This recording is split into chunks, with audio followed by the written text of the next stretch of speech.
Hey, you probably weren't planning to time travel tonight. But here we are, stepping back into the narrow, winding alleys of Edo-period, right into a world where beauty meant survival, silence meant obedience, and being chosen didn't mean lucky, it meant owned.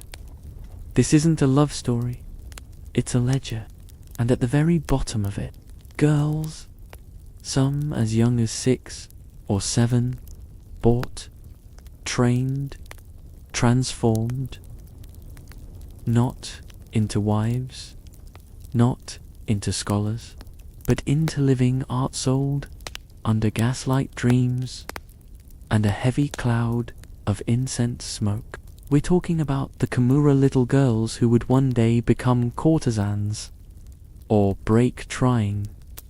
Let's set the scene. We're talking we may not make it through the winter pour. The decision was made quickly. A girl might be promised training, fine clothes, a real future. What she got was paperwork she couldn't read and a contract she couldn't escape. In rural villages or urban slums, mouths outnumbered rice bowls. In those days, daughters weren't always blessings. They were futures to be bartered. The cost of her transport, the hairpins she wore for that first awkward introduction to the house madam, all logged her. Not we can't afford dessert. Something soft to hide the steel cage she now lived in. So when a brothel agent came calling, dressed neatly, polite, holding out the offer of employment and a few precious coins, let's be real, it wasn't a choice. By the time the child arrived at the brothel, usually in Yoshiwara, the tightly controlled pleasure district of Edo, every tilt of the head, every blink of the lashes, it was all performance. The brothel madams weren't running a daycare. They were crafting an illusion, an empire of silk, powder, and practiced seduction. They gave her a new name, usually sweet and flowery. She was now a Kimura, the lowest rung of the hierarchy. Being beautiful helped. But it wasn't about just, it was about being desired. That meant mystery. That meant control. That meant walking with grace. To training more intent, she learned to play shamisen. She studied the art of conversation, which, to be clear, meant making dull, often drunk, men feel like gods. Lessons in dance and music added to the tab. And that tab grew like weeds. Her job: watch, serve, obey, carry the older courtesan's fan, help with her shoes, be quiet when told, smile when told, sleep little, speak less. Training started almost immediately. Forget toys, forget playing, forget naps in the sun, the kind that owned your name, your time, your breath. Her world became a blur of etiquette, posture, music, walking techniques, conversation patterns, and how to dress then, undress in. Pretend that the painted-on smile on her lips was hers, how to pour tea without splashing. People came to admire the way they walked, the way they held a fan, the way they paused before entering a tea house. They were elegance. They trained her body like a dancer's, but it was her face they worked hardest on. But it rarely happened, and even when it did, freedom wasn't guaranteed. Often, it just meant a new cage. Every smile had to mean something, and that illusion took years to master. Even if she escaped, where would she go? Her family had taken the money. It didn't want her back. You want to know what life was like for these women. The little girl kneeling in the hallway, listening, watching, learning how to survive in a world that didn't ask her what she wanted. By age 12, if she showed promise, she might become a Hikomian, apprentice, courtesan. You ever try to flatter someone 3 times your age while pouring sake and pretending you care about their grain tax grievances? And don't think for a second that physical appearance was enough. She learned to sleep sitting up, and sometimes even thread wouldn't collapse. She learned to bathe quickly, quietly, often with cold water and a cloth the size of a napkin. You see, everything in the brothel cost money. The robes she wore, rented, billed. By the time she was officially presented as a courtesan in training, that's adorable. But no, leaving wasn't an option. We're locked from the outside. Literally. Walls, gates, guards. These weren't homes, they were institutions, prisons with silk curtains. So she stayed. She learned to walk with 15 pounds of layered kimono dragging at her hips. Most of all, she learned to pretend she wasn't exhausted. Pretend she didn't miss her mother. But for all that, some girls rose, some became legend. The Orenda highest-ranking courtesans were, but make no mistake, even they were still owned, because, in Yoshiwara, if you were lucky, that was the dream. That was the romantic fantasy the brothel sold you on. Maybe the fan is humming. You're here because you're curious. The answer is simple, hard, relentless, polished pain under painted smiles. So the next time you see an image of a geisha or a courtesan elegant, we'll talk about where it went. The first night no one talks about, so she trained, she walked, she poured, she smiled, she bent herself into whatever shape the brothel required. And now, ... she was ready, or at least that's what they said, because readiness didn't mean she felt prepared. Tonight was the night the illusion became reality. We're talking about the moment every courtesan in training feared and anticipated. Her debut, a beautiful word for a brutal truth. The graduation from apprentice to fully recognized courtesan. But under the silkened incense, the miswitch was a transaction, a public auction, a quiet sale of what should have never been for sale, a ritual disguised as prestige, a performance veiling what it really was, the first time she would be expected to give her body, not just her smile. On paper, it sounded almost poetic, a coming of age. It was the brothel selling the girl's virginity to the highest bidder. Why? Because in Edo society, a courtesan's worth especially, he paid a small fortune for the privilege, and that meant he expected something in return. Her virginity had been protected like a treasure until now marketed, spoken of, sometimes lied about. A power play for wealthy client and an enormous payday for the brothel. The miswage was business, not love. If you're imagining a romantic suitor, flowers in hand, whispering sweet words, stop right there. More likely, it was a merchant in his 40s, maybe 60s, someone with influence. Yes, but not charm. There was a process. There were rules. But make no mistake, the girl now officially a Yuja would-be, bathed, dressed in ceremonial robes, her hair arranged like a sculpture, and she would be led, quietly, into a private room. Others weren't so lucky. There are whispered stories unconfirmed, but consistent about clients who treated this ceremony like a test of endurance, or power, or cruelty. The women of the house might offer advice. Don't cry, don't make noise, just stay still. It'll be over quickly. A vessel for male fantasy. Her body, her emotions, her pain, all irrelevant unless they enhanced the show. If that sounds cold, that's because it was not out of cruelty. This had happened to them too. It would happen to the next girl, and the next. Some girls were lucky. Their patrons were gentle or indifferent. Their tone cooled. They stopped hoping for anything beyond endurance. They didn't dream of rescue.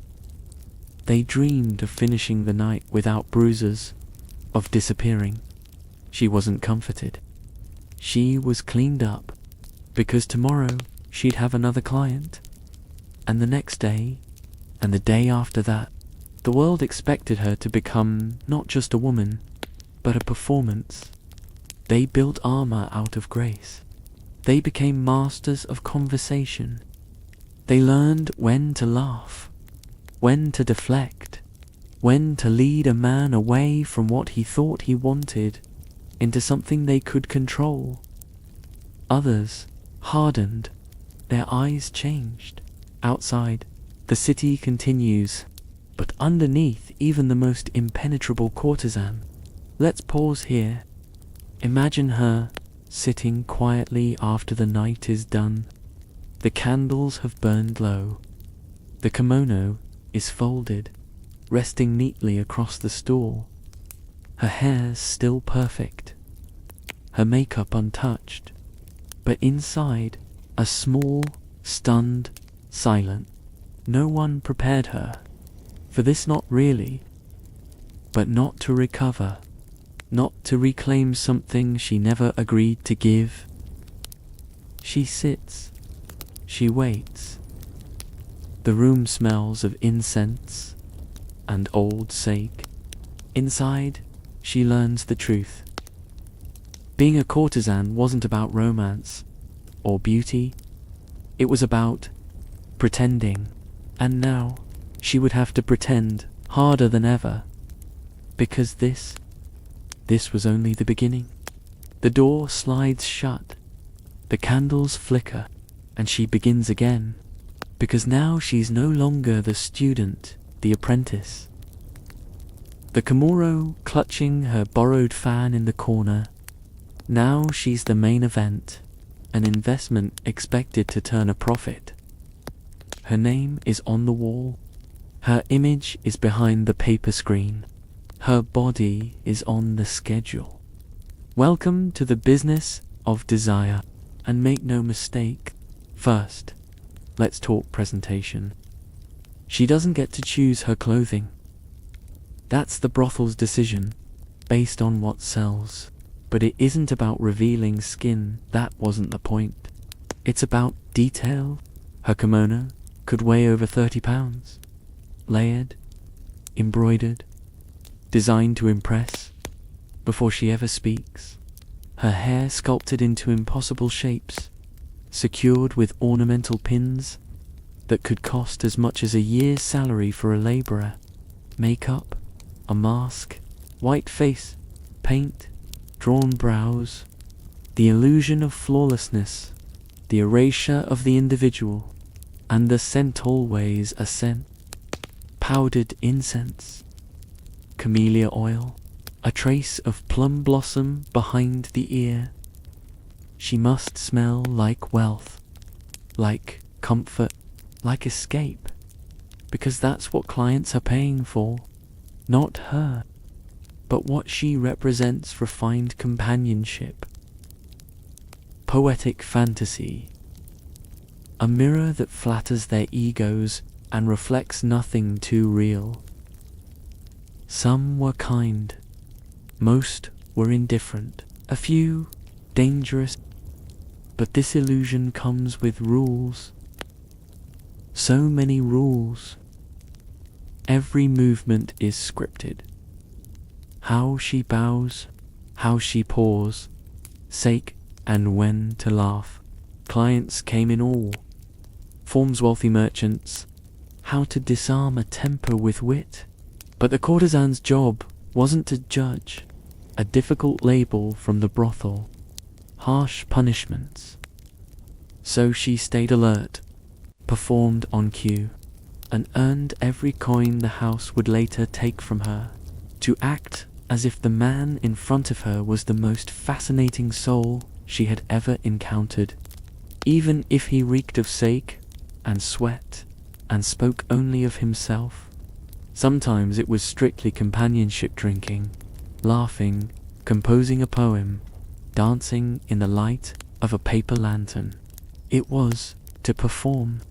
She was expected to hold conversation like a scholar, to flirt like a muse, to sing if demanded. Still, she had to smile and pretend she believed. You're probably wondering how she handled it. Here's the secret. Emotional detachment becomes an art. She compartmentalized. She flattered. She learned how to guide conversations away from danger, because slipping, even once, came at a price. And yes, intimacy was often part of the transaction, but not always. Many courtesans, especially the high-ranking Iran, but whether physical or not, even when the client swore he was in love, even, and if she played the game well, she earned favorites. That maybe one day he'd buy her contract, that maybe she could retire, or running a tea house, or just existing outside the velvet prison. But until then, perfume, protocol, and purchased affection. And every morning, before the sun rose, she'd soak her feet in cold water, stretch her swollen ankles, remove the pins from her scalp, and stare into the mirror, not to admire herself, but to prepare for the next act. Because in Yoshiwara, the show never really stopped. It just paused long enough for the makeup to be reapplied. So here she is, now, painted, powdered, practiced, draped in elegance, a courtesan by title, the flirt that flatters but never promises. She has clients, regulars, maybe even a favorite.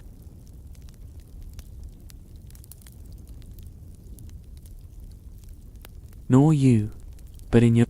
There was a name for courtesans who caught feelings. Foolish, because falling in love wasn't just discouraged, it was dangerous.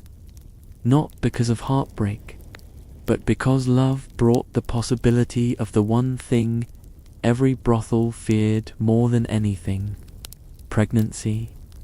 Let's be crystal clear about this.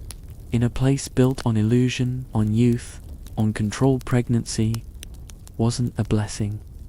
It was a catastrophe.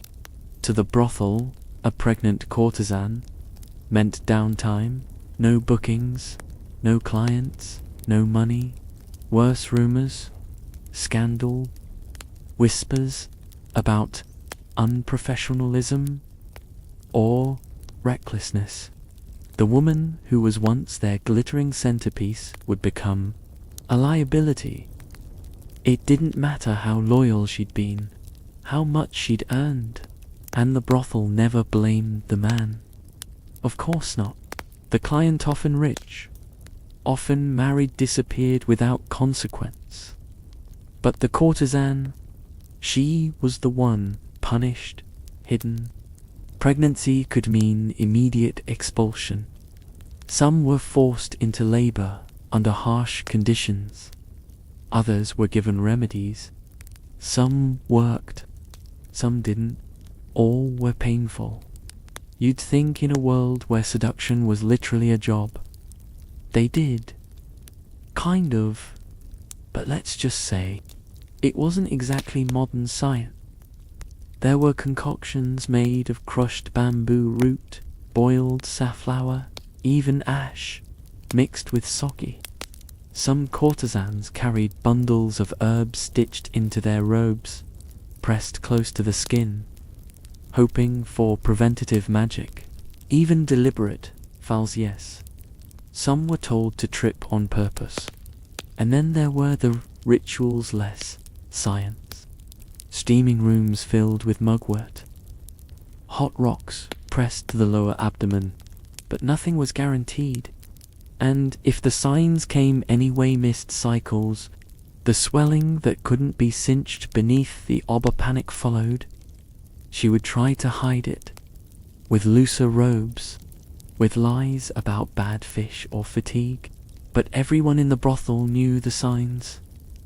Eventually, someone would notice, and then the clock would start ticking of accidents that were never quite accidental. She had a matter of weeks, or discard her entirely. There were stories, some whispered, and for the child, let's not pretend there was a nursery. Some babies were taken immediately. Some were left at temples. Others simply disappeared, and no one asked, because in the red light world of Edo, Japan, but every now and then, of starting over with her child and a man who truly cared. A courtesan, where she opened a tea shop, where her child wore shoes and went to school. It even happened. There are a handful of stories, rare, fragile, full of hope, where a client bought her contract and kept his promise. But these are the exceptions, the legends, the unlikely endings. Most stories ended in sorrow, because the system wasn't built for hope. Tonight, not in silk, but in silence, sitting by a paper window. Maybe she's pregnant, maybe she's both, and terrified of what tomorrow brings. Because in a world where beauty was business and loyalty was currency, being human was the greatest risk of all. The hidden hierarchy of Yoshiwara. Forget the painted smiles, the clicking heels on cobblestones, the lanterns flickering like fireflies in a summer dream. Because behind the veil of incense, smoke and silken sleeves, it was a machine. Every courtesan, a tiered, humming machine of commerce, beauty, cruelty and competition. Too small to serve. And once you were inside, there was no coasting. You rose. The world behind the brothel doors was built on hierarchy enforced, and as rigid as the kimono bindings around your ribs. We've already met them, young. Silent shadows, the stars, the unreachable. These were the women who had made it.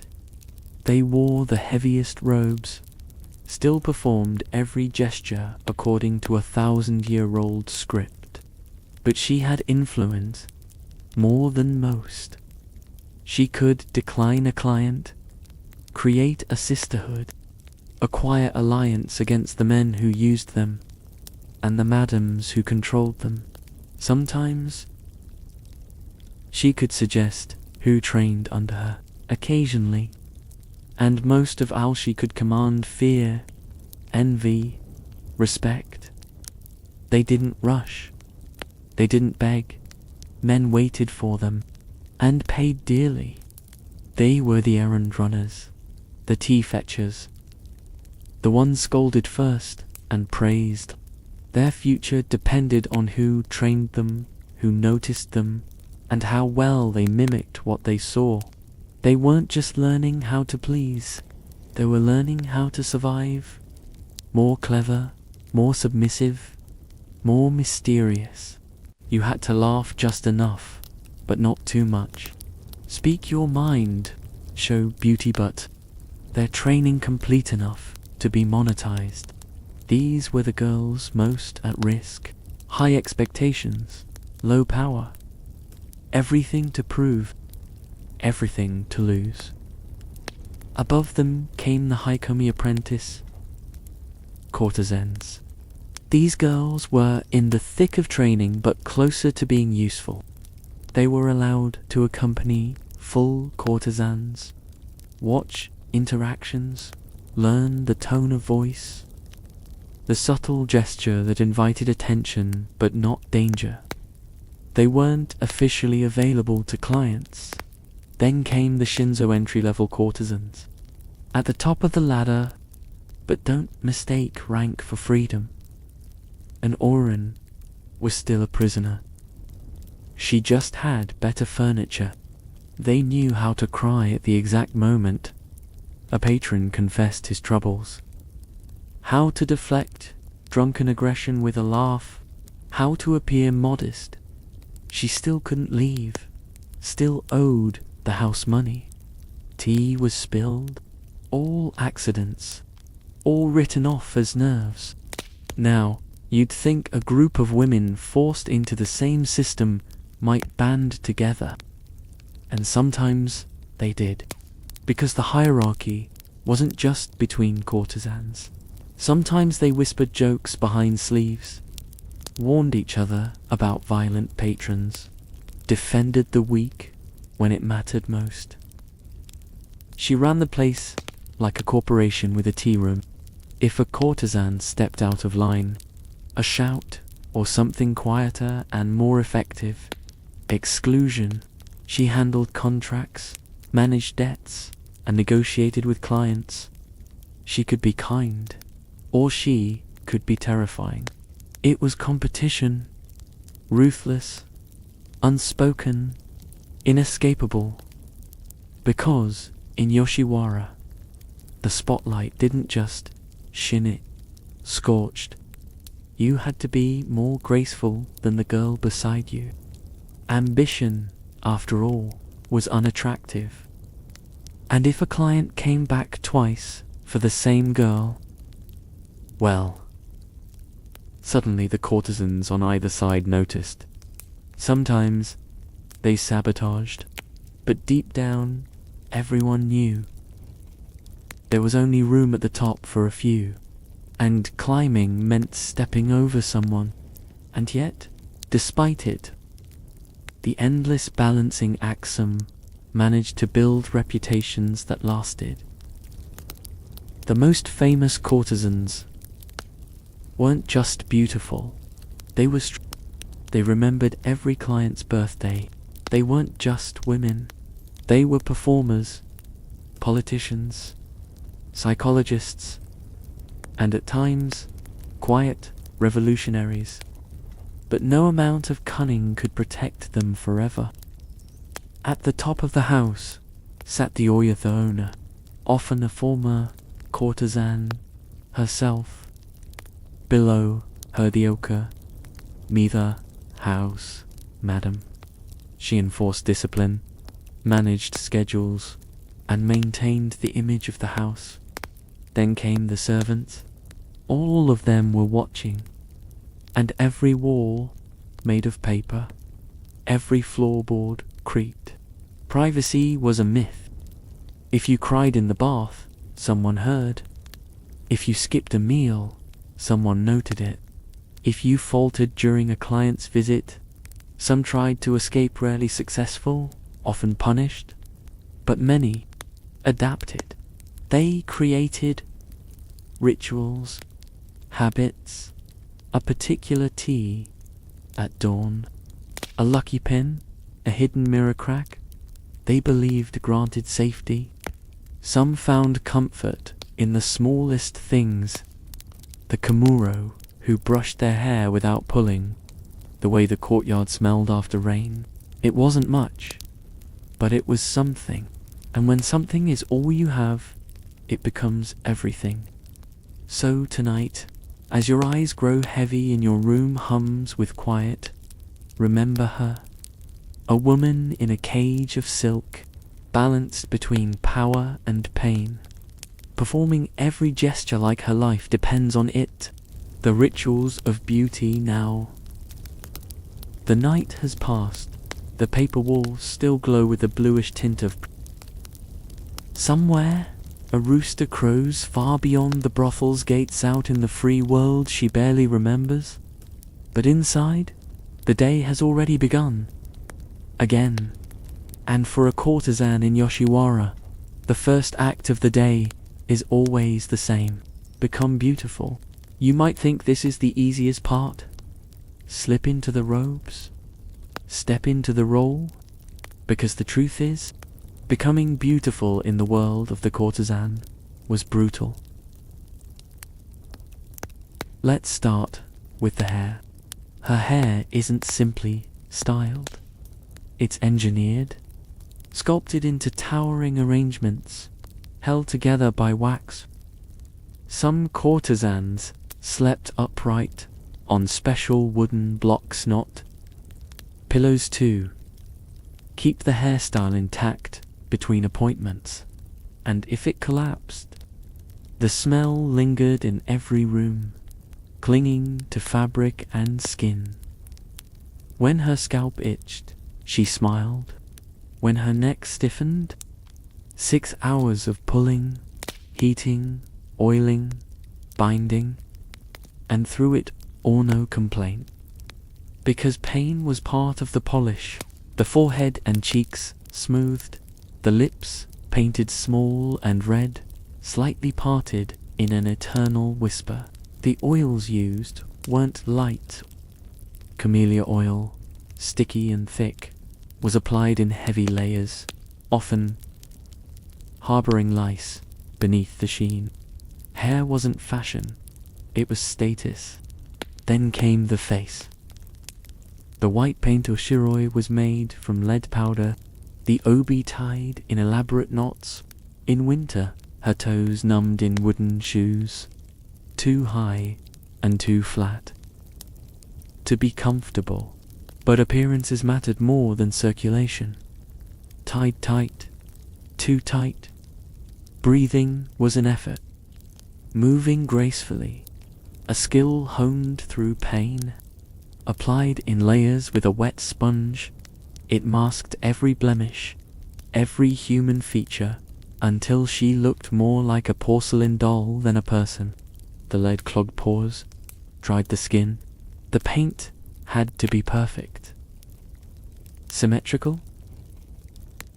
The neck, left, partially exposed in a soft W shape at the back, the only place a man might glimpse bare skin.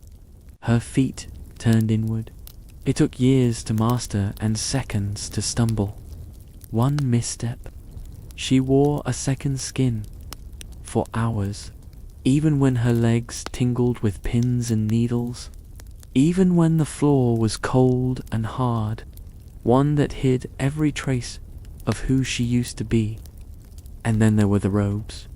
The kimono drags behind her like a river of stitched perfection. She kneels before a mirror not to check herself, but to remember herself, because absence meant replacement. Each kimono, while stunning, 30-40 pounds of silk layered with seasonal precision cherry blossoms.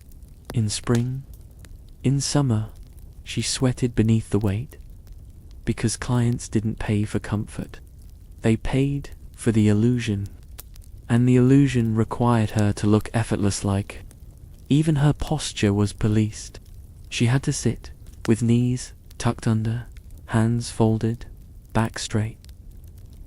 She had to walk with a famous Oiran Doche Gatan, exaggerated, ritualized parade walk that required balancing on 15 centimeters high clogs. Her nails, colored with crushed safflower, sometimes blackened in a practice called ohaguro, a sign of maturity and refinement. The taste was metallic, the process messy.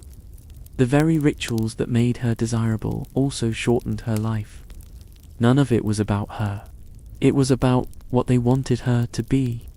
And even if she was ill, feverish, cramping, sleepless, she got dressed. She painted her face. She smiled. So, imagine her now. It's mid-morning. She's done this every day for years, and yet there's always that moment, that half second. Then the door slides open, and it's time to forget again. But let's not forget the toll. The long-term effects of these rituals were severe. Deformed feet and backs from the shoes, respiratory issues from incense and smoke. Some courtesans aged out by 30. Some didn't even make it that far. The beauty that clients praised, that artists painted, that tourists now admire in museums, it was built on sacrifice. And yet, she continued, and even pain, even daily humiliation, was better than being forgotten. So as you lie back tonight, a woman wrapped in silk armor made of beauty, not because she loved it, but because it was her only way to be seen. How courtesans rested. Without ever resting, the lanterns dim. The sake has been poured and repowered. The final client of the night, and now finally she's alone. But what does it mean, truly, to be alone in Yoshiwara? Not when eyes were always watching, not when every hour had a purpose, not when the very air buzzed with expectations, because rest, real rest, is a luxury few courtesans ever knew. Still, she finds moments that are hers. Moments like moonlight slipping between slats of bamboo, quiet laughter, someone humming, the faint clack of wooden comb against tangled hair. The rooms glow faintly from dying candles, and the air smells like sweat masked with incense. This is where we begin. It's past midnight. The city outside the gates has gone quiet, but within the brothel, there's still movement. She removes the hairpins one by one. Each strand released another small mercy. Underneath, thinner robes cling to her body. The outer kimono is unwrapped carefully, too expensive to toss aside, and now she sits. The girl beneath is softer, before a tiny mirror, before the brothel, before the name change, before she belonged to other people, lead white melting into cloth. This fleeting, quiet version is, she might look at herself and whisper her real name. It's the only place she can say it out loud. Maybe she can't remember who she was writing to anymore, but they learn to create it in gestures. The rustle of fabric. That means I'm not listening. Delicacies. She's expected to consume gracefully in their presence. Late at night, she might sneak a plum from the brothel's garden. Sweet, stolen, silent. Because tomorrow she disappears. Again, beneath another face. But tonight, she rests. Sort of. You see, she's allowed a few hours. 6, if she's very lucky. Privacy is a myth. Some girls talk. Some weep softly into their sleeves. Some simply lie still. Eyes open. She might keep a secret stash hidden in the tatami-pressed flowers. A folded note, just to remember that their thoughts still belong to them. Maybe there's a letter from home she never sent. A joke about a client's bad breath. A mimicry of a madam's dramatic sighs. Sparse. She's given rice, pickles, sometimes a bit of fish. Most of her best meals come from clients. There are rituals here too. A scrap of poetry scratched onto paper and hidden behind the screen. Because when the world tells you that you are nothing more than a body in silk, you find ways to protect your mind. Books are rare, but prized. Some courtesans read in secret Chinese poetry, Buddhist texts, romantic fiction. Others write haiku, not to be shared.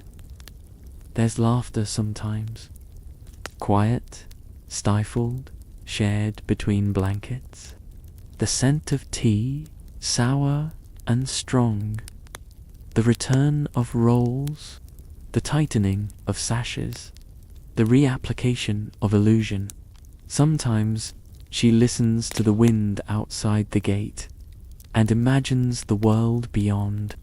Rice paddies, mountains, the scent of real pine instead of incense. A place where no one expects her to smile unless she means it. She dreams. Not big dreams anymore. Not castles or rescues. Just quiet. A house with a wooden floor. No more makeup. But the dream fades quickly. Morning comes, and with it, the transformation. The body that just hours ago belonged to her returns to the house. The silence is broken by orders barked through sliding doors. And yet, she carries a sliver of the night with her. A line of a poem. The feel of her own name whispered into the dark. Because in Yoshiwara, rest wasn't sleep. It was remembering, however briefly, that you were still a person beneath the performance. When things went wrong, imagine the illusion starts to crack, not all at once. Slowly, a misstep during the Oiran Doche procession. A client complains she didn't laugh at the right moment. A whispered rumor about a missed appointment or a secret meeting. At first, it's nothing. A glare from the okami. A cold bowl of rice. Where they used to be warm, but in Yoshiwara, the tiniest fracture could become a chasm. Because here, punished. Clean disappearances. In fact, it usually wasn't. Yoshiwara didn't like public mess. One night, a courtesan would be there, painted and poised. The next day, her name would be gone from the room roster. Her mirror removed. No explanations. No goodbyes. Don't insult a client. Don't talk back to the house, madame. The other girls would learn. She broke the rules. This is what happens. But what were those rules? The obvious ones, of course. Don't leave without permission. Don't get pregnant. But there were others unwritten, shifting, dangerous in their ambiguity. Don't be too proud, but don't be too meek. Don't be too meek. Don't refuse a powerful client.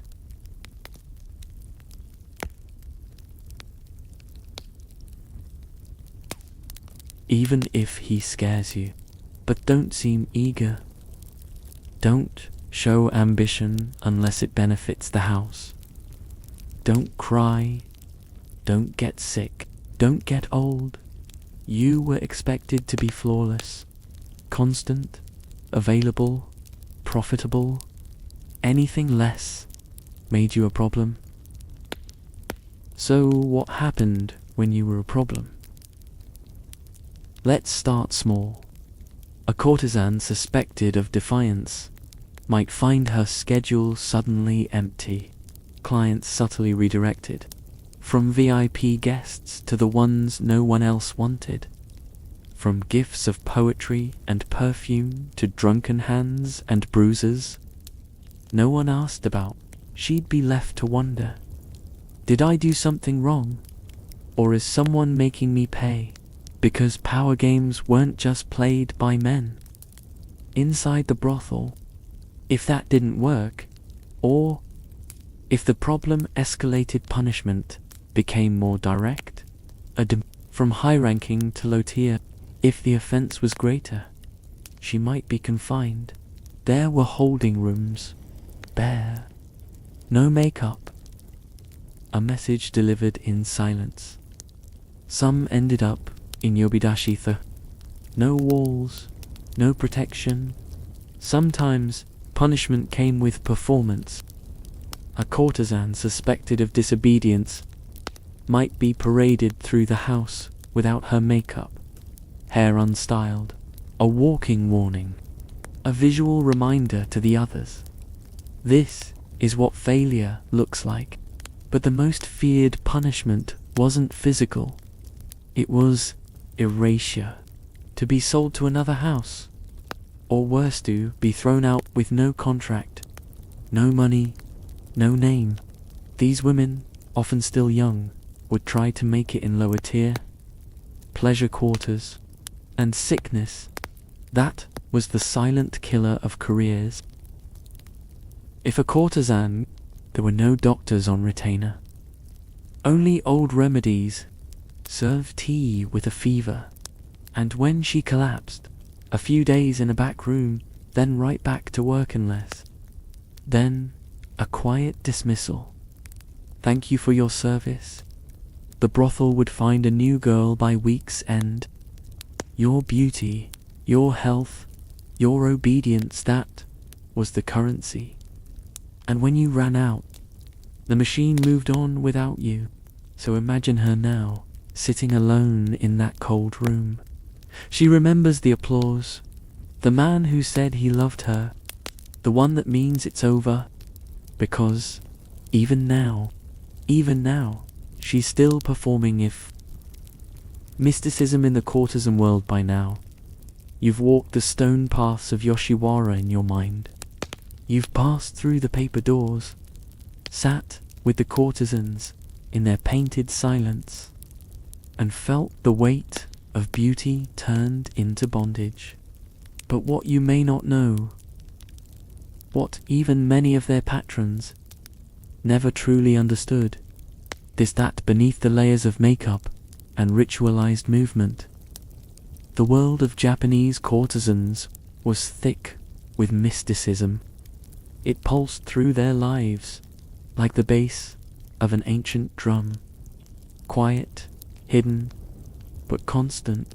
The unseen shaped the scene, and for the courtesans, and bore its deepest projections, a code, a source of power, fear, and sometimes comfort. In Edo-period Japan, there was no clear separation between daily life and the spirit world.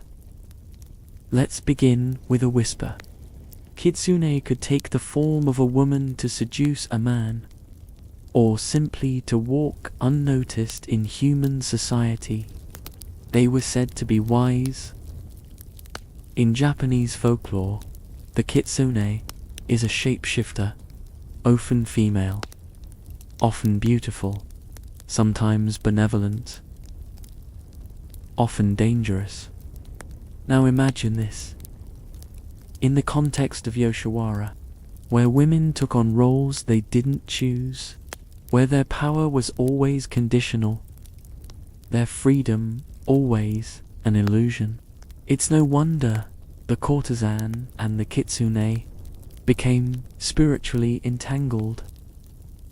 Some said the most enchanting courtesans, the ones whose eyes seemed to see through you, whose movements entranced even hardened samurai, were not women at all.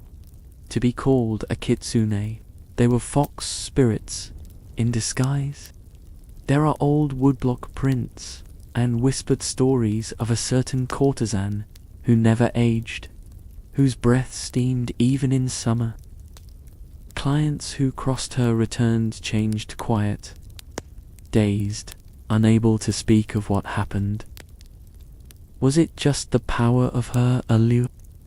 In the processions of high-ranking courtesans, the red oil paper umbrella signaled power, attention, danger. Red was the color of blood, of birth, of protection against evil spirits. or something more. The line between myth and metaphor blurred, or one with plum blossoms, meaning resilience through hardship. Sometimes, certain scents were believed to ward off illness, others to draw in lovers or repel bad fortune. The choice of incense was not random, it was intentional, a reminder that beauty, like a fox, can bite. But the mystical language of the courtesans didn't end with folklore. It infused every aspect of their lives. Let's talk about their accessories, not just decorative. The red umbrella, for instance, was more than just a shield from the sun. To walk beneath a red umbrella was to declare yourself untouchable. It was a visual incantation. And the hairpins, oh, the pins, made of jade, coral, tortoiseshell, or simple bone. They served not only to hold elaborate hairstyles in place, but also to carry coded messages. Some braided charms into the lining of their kimono. Others tied threads to the lattice of their rooms, red for love, white for clarity, black for protection. A courtesan might wear a pin with a crane symbol of longevity. To the educated eye, they were spells worn openly. Even her perfume had purpose. Each fragrance. There were also rituals performed in secret. At the beginning of the new year, once a year, at dawn. Before clients arrived, the courtesans would sit before their mirrors and speak aloud one truth they had never said before. It didn't have to be dramatic. A coin blessed at a fertility shrine worn to prevent fertility. A piece of wood from a temple known to protect women. A carved turtle for long life. I hate plum wine. My name used to be, I wish he would come back. Then they de-blot the mirror with silk never, so the truth could float away. Some were darker, born from fear, desperation. Take the red paper curse, not in books paper, fear of betrayal. If a courtesan had been deeply wronged by a client, a madam, even another courtesanchi might write the offender's name on red paper, fold it 7 times, and bury it under the brothel's threshold. Sometimes she'd leave it in the garden, sometimes under the tatami. It wasn't revenge. It was relief, a way to let the pain exit her body. Other times, courtesans turned to charms from the outside, a need to believe that their lives so controlled. Women would smuggle in amulets from Shinto shrines. None of these were allowed, but they were there, because in a world where so much was beyond their control, belief became armor. Even illness had spiritual meaning. Falling ill might mean you had offended a spirit, or that someone had cursed you. Remedies weren't just herbal, they were spoken, sung, burned. And then there were dreams. Courtesans kept dream journals. Some courtesans swapped dream scraps like currency. Last night, I dreamed of the ocean. That means someone is thinking of you from far away. These meanings weren't science, but they were structure, a framework for understanding a world that often refused to make sense. Because under the lacquered surface of ritual and repetition, there was a quiet ache. They needed meaning, and when society wouldn't give it to them, they made their own. So tonight, as you rest in the quiet, imagine her not just as a courtesan, but as a mystic, a woman who wears spells as earrings, who walks beneath a red umbrella like it's a shield, who speaks her truths into mirrors But in the world of unseen things, of dreams and foxes and floating lanterns, she is free. How courtesans faced pregnancy in secret. It always began with a whisper, a missed cycle, a flutter in the stomach, not from nerves. In Yoshiwara, where every smile was rehearsed, the signs of pregnancy were not just biological changes, they were threats. And so, from the moment suspicion crept in, a courtesan entered an invisible world, our secret network of codes, rituals. But to erase its traces, let's begin with the most feared and quietly spoken of tradition, the 7-bitter blend. No one could say exactly where the recipe originated.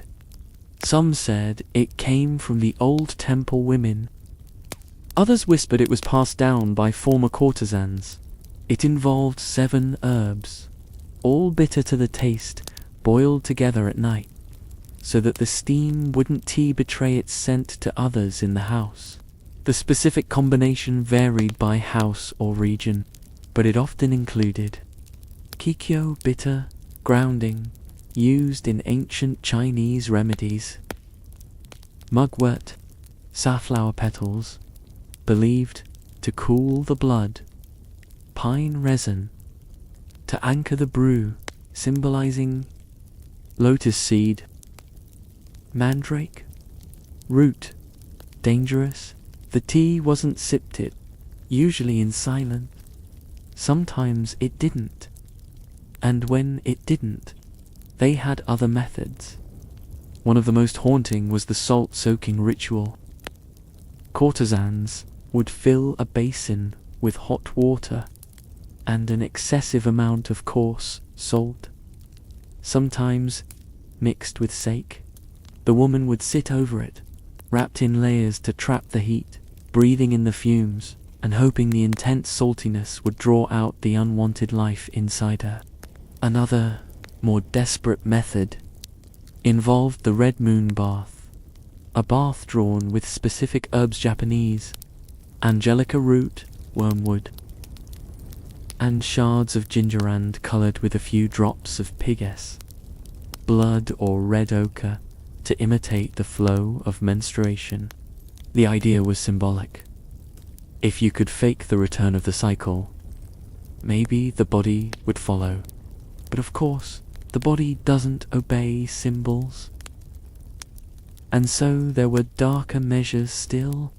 Some courtesans resorted to physical interventions, encouraging small trips on uneven floorboards, tightening the obi sash, until it was almost unbearable. These methods were not spoken of openly. They passed hand to hand, a whispered warning behind a paper door, a tiny cloth bundle left under a pillow, a coded phrase in a haiku. 7 leaves before the blossom. Everyone knew what it meant. And even then, success was never guaranteed. Miscarriages could be incomplete. The woman could hemorrhage silently. There were no midwives, no doctors, only the house matron, who was more accountant than nurse. If the pregnancy progressed, in truth, she was being hidden. In rare cases, she might give birth in a back room, aided by the older women of the house, who had long since stopped seeing such moments as miracles. The child, usually given to a temple, a few were kept by the house, raised as errand runners. Many simply vanished into the folds of time. But even more fascinating, because spoken words could be overheard, and to speak of a pregnancy openly, nor you. So they developed a language of touch, glance, and gift.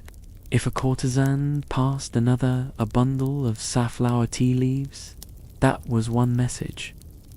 If she handed over a folded paper fan with a single hole poked through, that meant something else entirely. They could write full conversations into silk embroidery. A crane flying north, a warning, cherry blossoms falling from right to left, a sorrow shared, a hidden plum blossom stitched inside a robe's hem. I know. I've been there. Some houses had internal agreements silent, but understood about which girls were most vulnerable, who had endured pregnancy before, who was likely to help. They weren't organized rebellions, networks of empathy that survived beneath the iron rules. In one house, a small, unremarkable hair comb made from dark, lacquered wood was passed from woman to woman. Whoever wore it tucked into her sleeve was silently announcing, and help would arrive, a reason to stay behind and not serve that evening's client. Little mercies. House matrons, rival courtesans could be vengeful. Some did it simply to climb one rung higher on the ladder of favors. And if a pregnancy was discovered without having been handled, the punishment could be severe.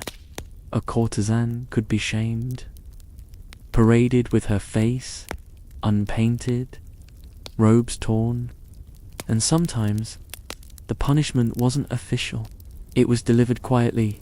There are stories quiet, unconfirmed, tragic of girls who drank from a matron's offered tea and never woke up.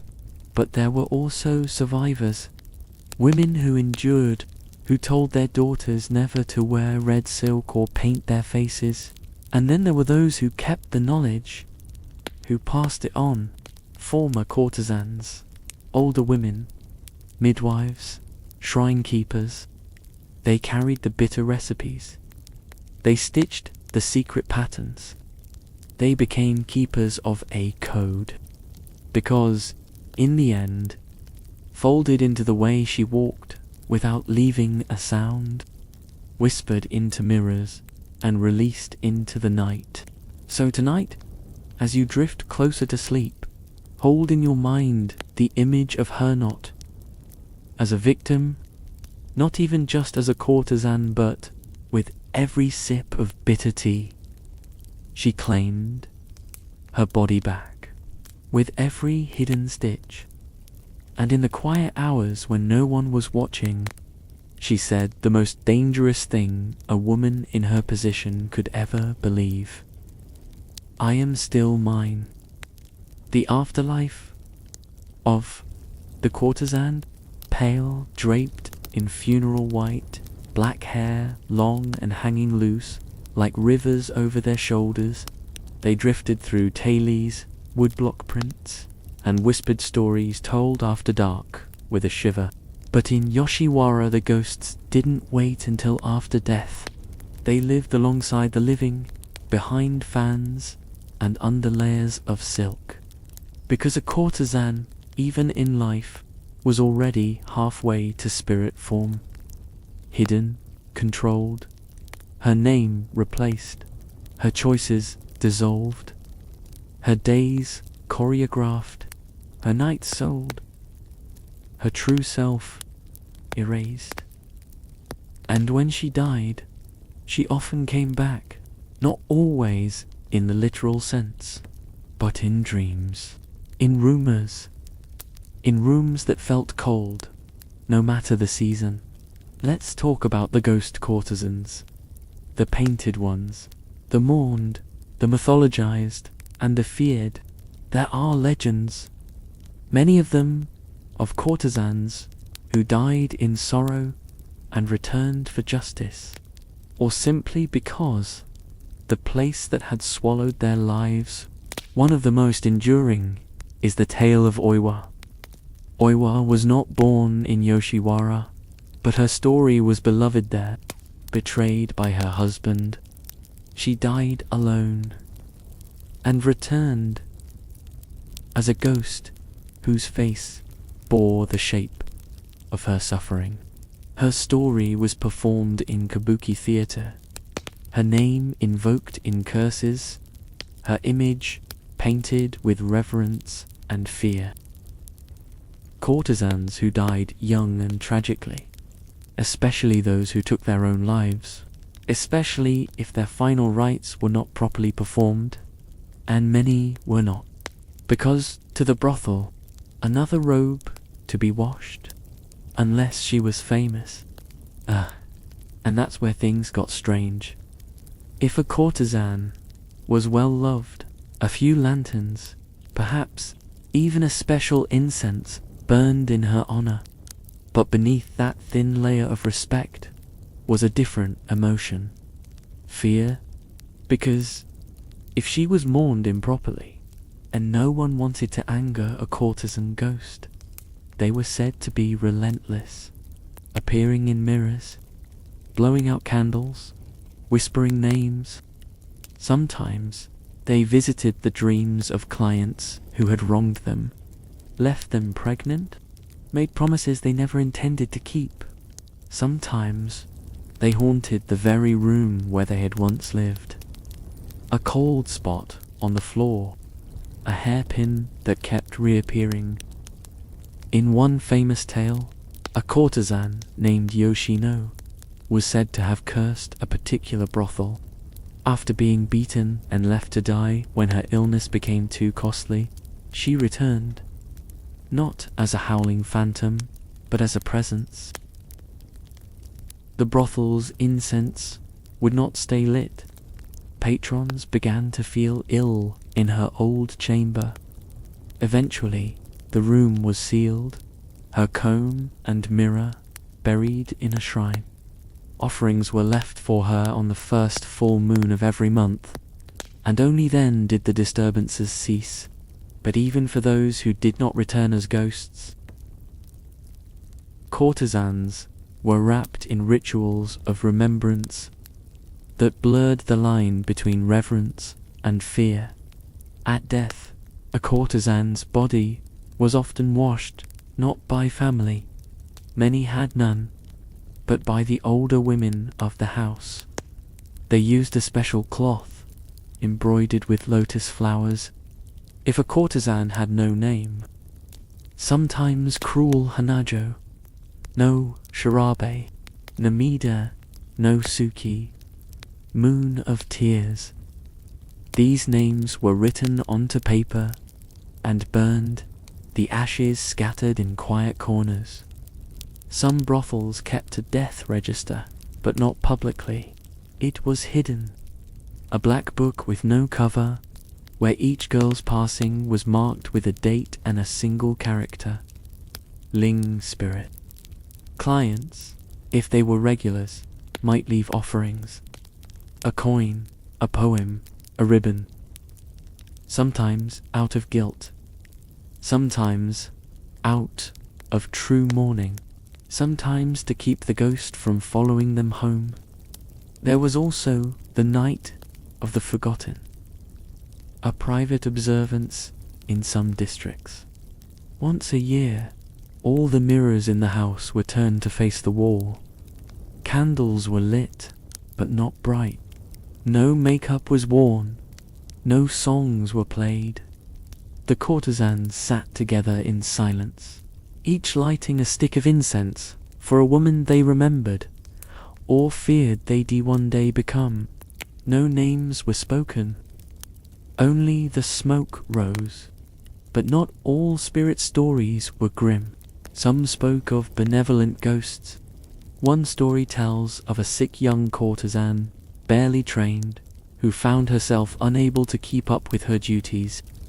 One night, as she sat alone in her room, an older woman appeared, hair loose, eyes kind, and helped her dress, paint her face, whisper encouragements. When she asked her name, the woman only smiled and vanished. Later, the girl recognized her face in an old woodblock print.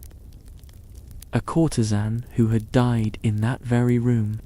These stories were not told for entertainment. They were coping mechanisms, because in a world where lives ended quickly, where youth was currency and love a commodity, the idea of lingering after death was both terrifying and comforting.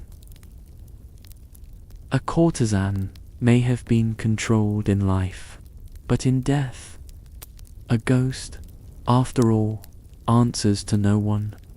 So, if your candle flickers without cause, not in fear, but in honor.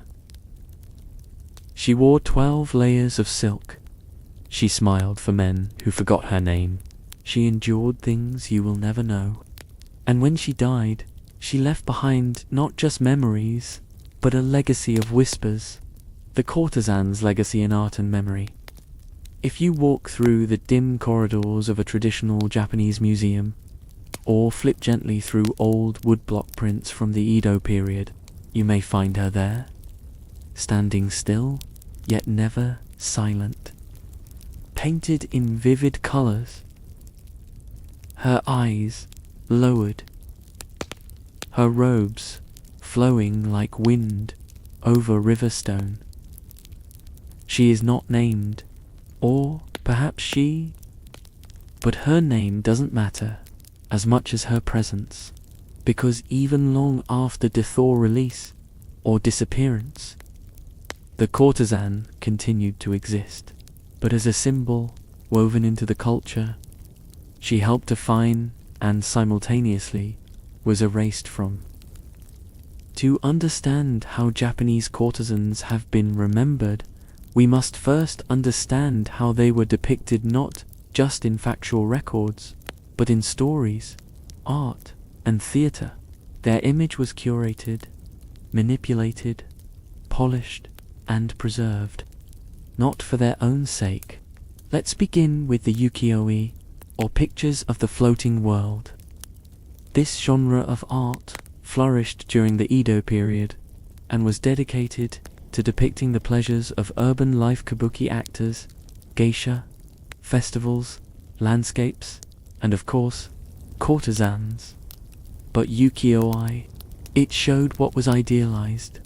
She was a canvas of perfection, her kimono layered in patterns that held symbolic meanings, her hair arranged in elaborate towers of ornamentation, her hands delicate, her expression serene. These prints often included poetic inscriptions, names of patrons, and even marketing information, rarely shown. The ukiyo-e courtesan never aged, never cried, never bore children, or suffered illness. She was always beautiful, always mysterious. In this sense, the art captured not the courtesan herself, but the societal dream of her. And when these dreams entered the world of kabuki theatre, they became even more stylized. Kabuki took real courtesan stories, especially tragedies, and turned them into hydra-morality tales. One famous example is the story of Takatu, a real-life courtesan of great fame and beauty, said to have been courted by a powerful samurai. In the play, she is portrayed as both angelic and doomed, resisting the warrior's demands, sacrificing herself to preserve her dignity. In theatre, a figure caught between love and duty, a woman too beautiful and too pure to survive the corrupt world around her. It was compelling, but stories, as we know, are rarely true in their entirety. They serve needs political. The courtesan story was no different. In the Meiji period, when Japan opened itself to the West, the figure of the courtesan took on new dimensions. Western visitors often conflated geisha, the images and ideas they exported through photographs, writings, and paintings, elidified a particular archetype in the Western imagination, one of mystery, of submission, of eroticism wrapped in art. And in the 20th century, that image evolved yet again.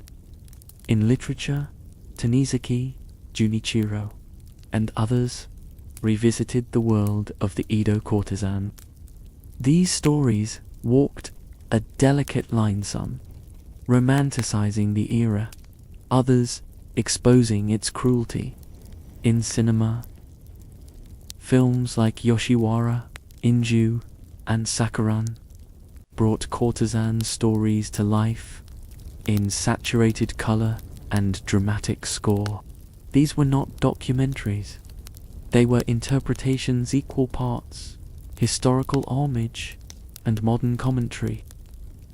And more recently, courtesan imagery has appeared in manga, anime, and even video games. Characters dressed in Orin-inspired fashion, towering hairstyles, layered robes. They are fighters, magicians, rebels. But rarely are they the tired, bound women who lived behind the curtains of a real Yoshiwara house. And yet, something persists. Despite all the changes, despite the modern lenses and artistic liberties, the figure of the courtesan still whispers something powerful, something about beauty as armor, about control disguised as choice, about survival in a world that traded women like currency, then painted them as angels. You may see her in in the way a modern designer references the silhouette of the kimono, in how certain you may hear her in music songs that invoke melancholy and sensuality at once, like a memory you never lived. You may even see her in protest art. And in Japan itself, the courtesan's legacy is sometimes honored with cautious reverence. There are festivals where women dress in full Orin regalia and walk the streets in slow, deliberate procession, not as sex workers. The Orin Dochu parade in Asakusa is one such example, a recreation of the traditional courtesan promenade, complete with attendants. Tourists marvel, cameras flash, but beneath the glamour, are we celebrating her or reimagining her in ways that erase her pain? Because, in truth, she was a person. She had a real name once. Before the house renamed her, she had a family, a story, maybe even dreams. And though history tried to bury her under silk and incense, she persisted in art, in myth, and perhaps in you, in your curiosity, in your willingness to see her not as an aesthetic, but as a survivor. So tonight, as your breath slows and your thoughts begin to drift, not just as a ghost, but as a woman who lived, she has walked with us through dark corridors and moonlit gardens. She has whispered bitter recipes and unspoken truths. She has appeared in mirrors and memories. And now, as we leave segment 3 behind, she will remain, but in understanding the lives of aristocratic wives and court ladies. Now that we've spent time behind the screens of the pleasure quarters, let us shift our gaze to a different world, one not lit by lanterns and laughter, the scent of sandalwood incense curling up toward painted ceilings. This is not Yoshiwara. This is the inner palace. But before you imagine sweeping freedom and silk-draped leisure, because while the courtesan's life was confined by contract and commerce, the noble woman's life was no less contained, just differently. She moved within a larger house. She wore finer robes, but had even fewer choices. Her meals were more refined, yet her appetite for freedom even less fed. And so, if the courtesan was a bird in a gilded cage with a key held by the brothel, The aristocratic woman was a bonsai meticulously trimmed, shaped, placed in the light, just so, a living display of refinement. Let's enter quietly. We begin in a Kujio household, an aristocratic family of the imperial court.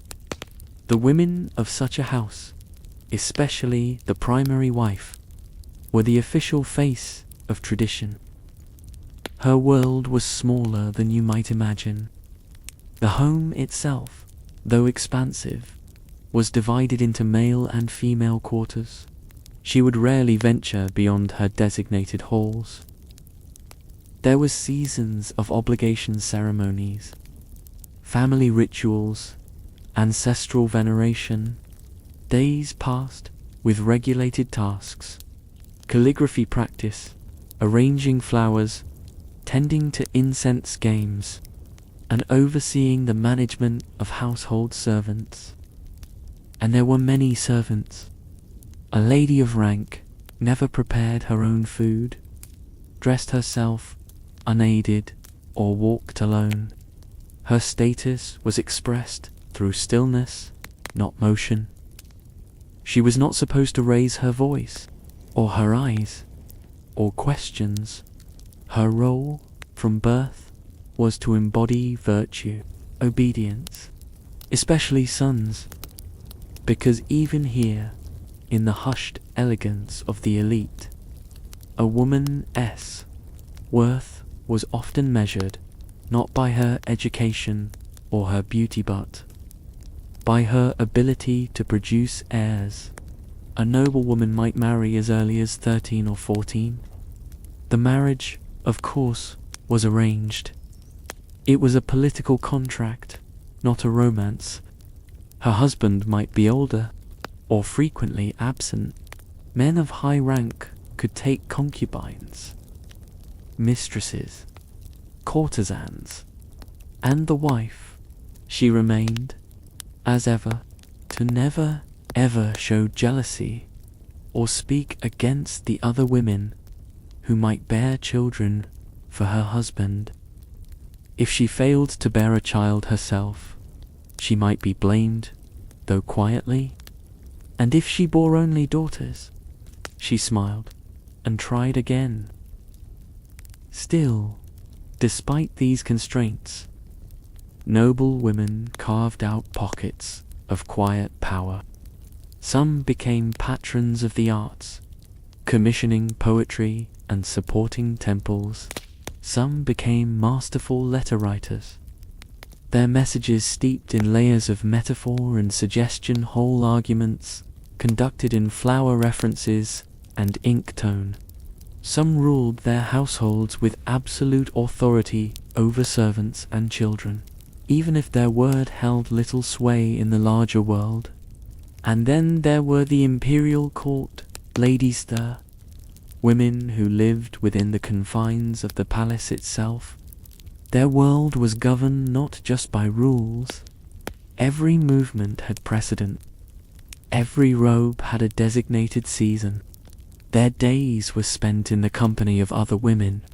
Even their language was specialized, a heightened form of Japanese, so dense that it required years of practice to understand, complex, sometimes competitive, sometimes deeply affectionate, sometimes shaped entirely by the invisible architecture of hierarchy. Within this web, some women flourished, becoming advisors, but most lived quietly. Long days spent copying sutras, weaving seasonal textiles, preparing offerings for the gods or the emperor, and while they may have lived far from the red light districts of the city, they read the same poems, they saw the same paintings. Some even collected woodblock prints in secret. Fascinated by the freedom courtesans seemed to have their vivid clothes, their control over conversation, their nightly adventures in the glittering world of men. What irony! The women's society called pure envied those labeled impure, and the women who were prized for their allure envied those considered untouchable. The noblewoman looked at the courtesan. The courtesan looked at the noblewoman. Peace. Two lives, side by side, both defined not by choice. And yet, in hidden corners, these worlds sometimes overlapped. A retired courtesan might marry a merchant. A noblewoman might sneak a poem to a samurai, scandalous and sweet, and risk everything. Both lives demanded performance. The difference was in the framing. One was wrapped in silk and called honor, the other in brocade and called sin. But neither woman was truly free. So as you sit now, relaxed and quiet, reflect not just on the contrasts but on the echoes. Because whether behind palace walls or brothel screens, women in Edo-period Japan lived lives measured in expectations. They were not just mothers of stillness, of being seen but not known. Jealousy, power, and survival. Behind the screens, imagine the soft shuffle of feet, the faint rustle of silk, the muffled echoes of a koto plucked somewhere far away in another room, the scent of hinoki wood, of warmed rice bran, and the lingering sweetness of sandalwood incense. These were the sounds and smells of elite women's courtesan to the outside. But inside, a battlefield. There were no swords here, no shouting, deep ones, long-lasting, inflicted, not with blades, for a woman of high status in Edo-period Japan, but by the unspoken codes of hierarchy within them. And when you live in a world where outward behavior is tightly controlled, your only tools are the invisible ones. Status, information. Let us step into that world now. In a noble household or a daimyo's palace, the primary wife, of course, held the highest position. She was the one with legal recognition. Her father's family and connections mattered far more than her personality or desires. But then there were the secondary wives, and older relatives each, because even within this rigid system, a mistake made every shift. So what looked peaceful on the surface was, in fact, a constant exercise in vigilance. The primary wife had status but often no affection. The concubine might have the husband's heart but the daughter-in-law might carry the next heir but, and the maid, ever silent, might overhear everything and say nothing. In this world, jealousy took the form of silent stares across the tea room, of a poem whose lines carried to meanings one lovely. It took the form of rituals that were strictly followed. A lady's robe prepared for a ceremony might have one less layer, just enough to cause offense. A message might be delivered late. These were the weapons, and, as with all battles, a single scandal could cause a woman to be dismissed. A single rumorif, whispered by the right mouth, could destroy a lifetime of careful composure. And yet, through all of this, elite women survived. Not through brute strength, but through strategy. They wrote letters. They formed alliances with other women. They mastered the art of appearing serene while never letting their guard drop. And they played the game of favored gifts. To receive a rare textile, a new scent, or a hand-painted fan from one's husband or father-in-law was not just a gesture of kindness, it was a signal. You were seen, you were valued, you were dangerous. But gifts could also be traps.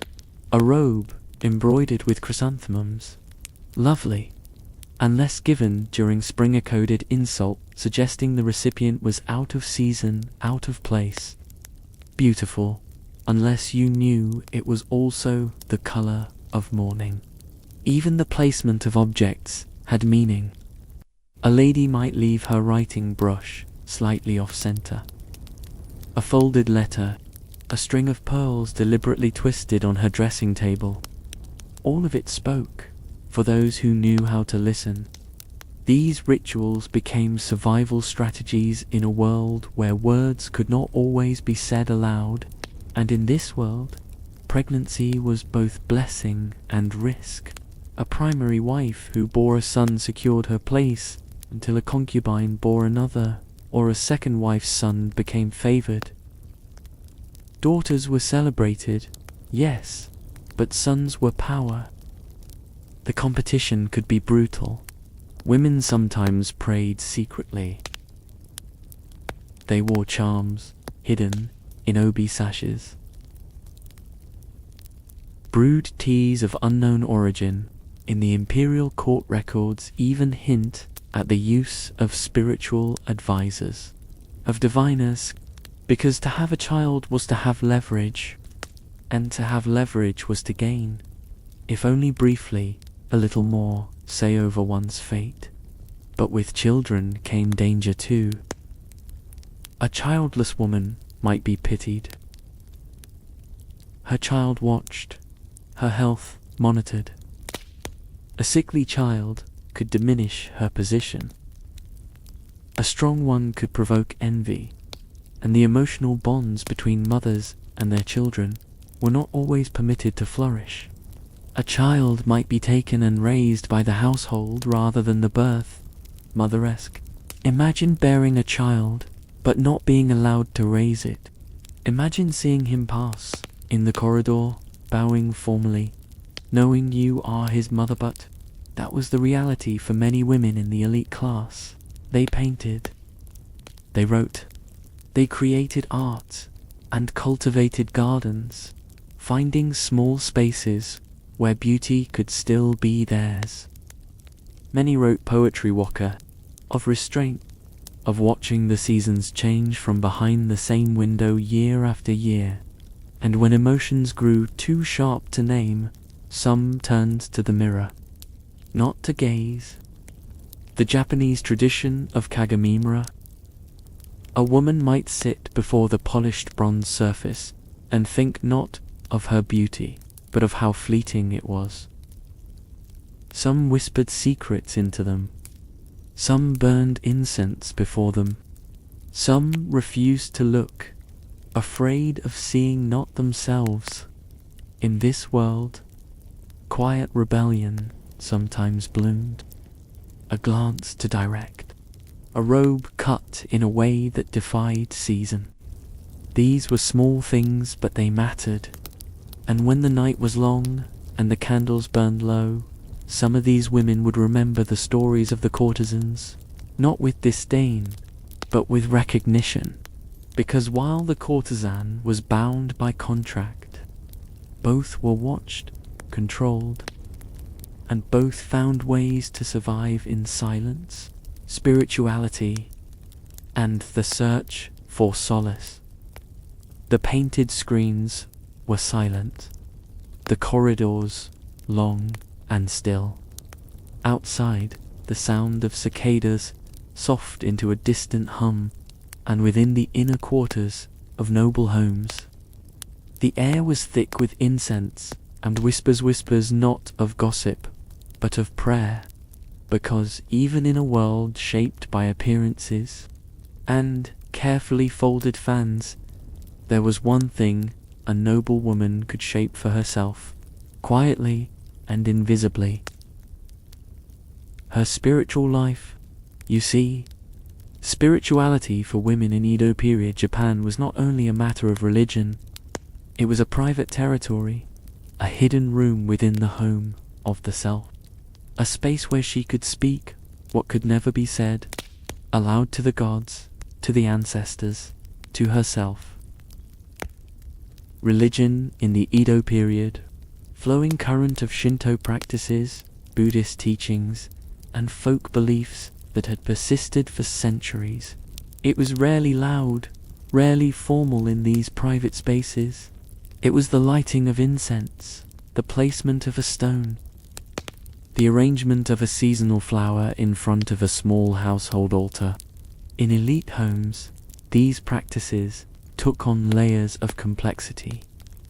Not in formality, but in meaning. Let's open the shoshi screen and enter the private chamber of a court lady or daimyo's wife. At dawn, she is seated before a modest kamadana, a shelf for the Shinto gods. It holds a mirror, a small bell, and perhaps an offering of rice or water. She bows not grandly, but slowly and claps her hands softly to call the attention of the kami, the spirits of nature. Then she prays, but with her body, her posture, her stillness. She might pray for her husband's safety, for her son's future, for a younger sister's health. But she might also pray for something more dangerous. She might not even use the word pray, because in her world, spirituality was not distinct from daily life, it was woven into it. The act of combing her hair, the choice of kimono color might align with the season. Not just for etiquette, but for balance. But there were other kinds of prayers, too. Ones said at night, alone, facing a Butsudana Buddhist altar that held the names of ancestors written on slender wooden tablets.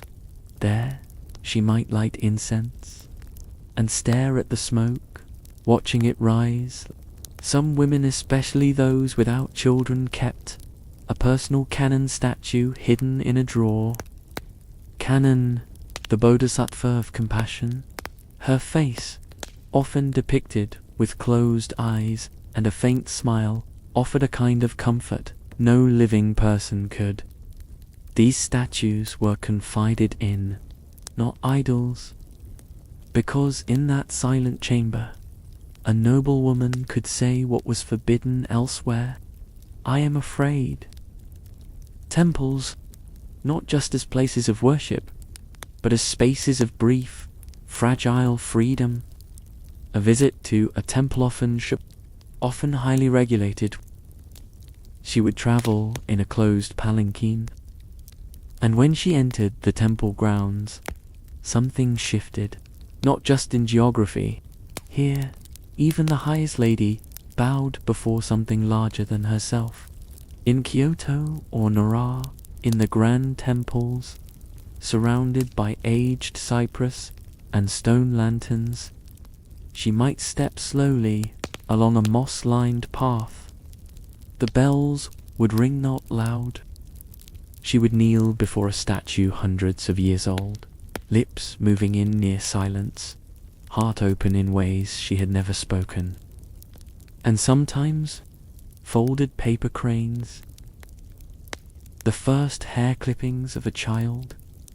Each item carried with it a wish, a hope, or a memory. There were also amulets, known as omamori, purchased from shrines and tucked secretly into obi sashes or beneath pillows. These little cloth pouches were stitched, closed, and never opened, each dedicated to a purpose-safe childbirth, protection from illness, harmony in the household. Even the most rational-minded woman kept one, because when your life is shaped by uncertainty, when fates of sun superstition becomes another form of faith. But not all spirituality came from temples and shrines. Some women turned to divination, the reading of incense trails, the interpretation of dreams. A dream of water might be good fortune.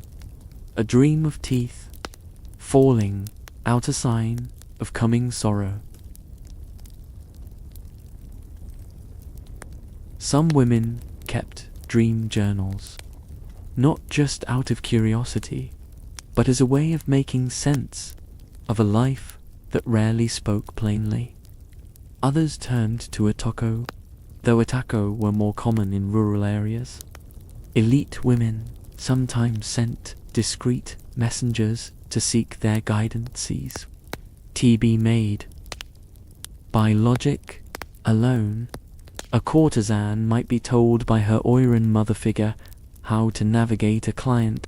A noble woman, in contrast, might ask the dead for advice on how to survive the living.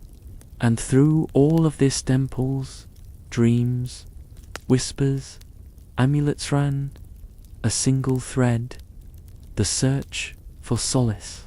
Because for all their silks and privileges, elite women were not protected from loss. They lost children, parents, friends, the ability to choose. They grieved in silence, but they did grieve, and they processed it the only way they could, through prayer, however quiet. It's tempting to imagine them as passive, as dolls dressed for display, but they were not. They had interior lives, vivid and complex. They survived not just by following rules, but by finding meaning beneath them, even when their voices were never written down, even when their names were forgotten, and in doing so, seasons, time, and the quiet passage of life, seasons passed outside the latticed windows, each with its own voice, the whisper of spring wind stirring plum blossom, the patter of summer rain echoing on oiled paper screens, the first rustle of golden ginkgo leaves beneath a slippered foot, the crisp silence of winter mornings, broken only by the soft snap of kindling. Time moved gently in the world of Edo Japan's elite women, gently but relentlessly. For those who live behind the curtains, Court Ladies the year was not marked by public holidays or festivals in crowded streets, but by private rituals, domestic milestones. And so, even as the capital bustled outside with processions and fireworks, a woman of high status followed a subtler calendar. Her seasons were measured in plum wine and poetry. Let's drift through a year in her world, not spring, the season of awakening. In the early months, when the snow melted into the thatch and new buds trembled on bare branches, the noble woman's household began its quiet renewal. Servants aired futons. The scent of fresh straw and cedar shavings filled the corridors. In the garden, their petals often clipped and pressed into letters sent to distant sisters or friends. Spring was for beginnings, and with it came the festival of Hinamatsuri, the doll festival. Elaborate dolls dressed in courtly heion garb were arranged on red platforms for daughters of noble families.